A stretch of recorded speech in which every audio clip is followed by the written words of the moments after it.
Hey everyone!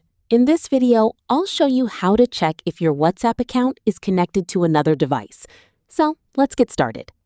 First, open the WhatsApp app on your Android phone. Once the app opens, tap the three dots at the top right corner of the screen.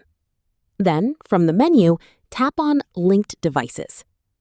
Here, you'll see all the devices that are currently linked to your WhatsApp account.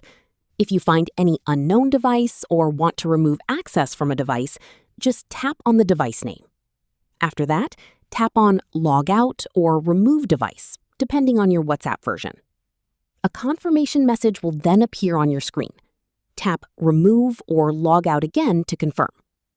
Once you do that, the selected device will be disconnected from your WhatsApp account right away and will no longer be able to access your chats or messages. And that's it. That's how you can check if WhatsApp is linked to another device and remove it easily.